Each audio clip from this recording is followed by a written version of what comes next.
Finally, Riccardi was in the vanguard of the practice of revolting the triple B mexanite porting of CDOs into new CDOs.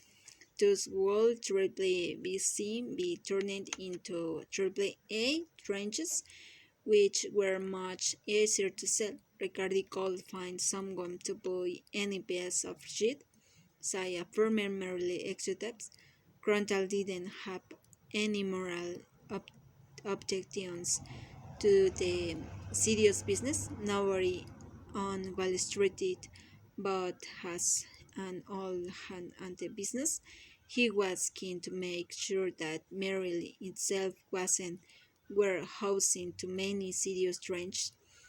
For instance, he imposed a 1 billion dollars wasn't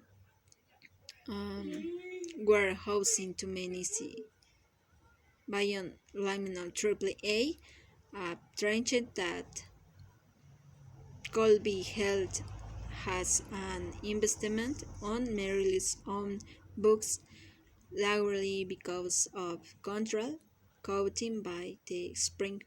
Merrill had around $5 billion or $6 billion in its total exposure to Sirius with mortgage banked tranches. Most of the exposure consisted of securities Merrill was warehousing until they could be blended into new Sirius. It was hardly a small number, but it was a manageable one. I didn't put the firms at risk. In early, Riccardi suddenly left Merrill. He jumped to Cohen, a firm that managed many of the studios that Riccardi had sold at Merrill. He became the firm's president for Dow Kim. His departure was a blow. Kim quickly assured the rest of the serious staff that the firm will do whatever it takes to stay number one. He said to the same day to Stan O'Neill.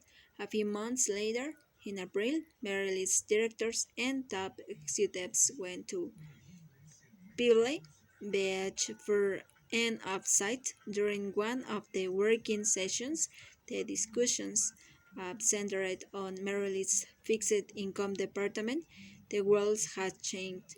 O'Neill told the assembled executives, according to several people who were there, fixed income and credit, he added, were no longer cyclical in nature. There was going to be an ongoing demand for fixed income products. We need to continue our ability to take risks and manufacture products, he said. By then, control was beginning to fear the mortgage market was become overheated. His bosses, hurting with O'Neill, felt otherwise. They wanted more people like uh, like Riccardi, not figure.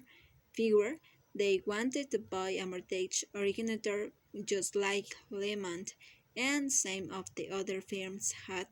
They wanted to write other firms to bring in aggressive young talent. Contal thought the hour was getting late and Merrill would be better severed, pulling back. At the off-site, Crontal and his team gave a series of presentations outlining the risk and the possibilities in Merrill's various fixed income desks. Contral had been Merrill's highest paid non non-executive employee with a bonus of more than $20 million. That sum was a testament to the profits his desks were making at Merrill. To the board that day, Corontal and his team were portrayed as the Greybeards, the seasoned hands who knew how to take smart risks. Six weeks later, they were half fired.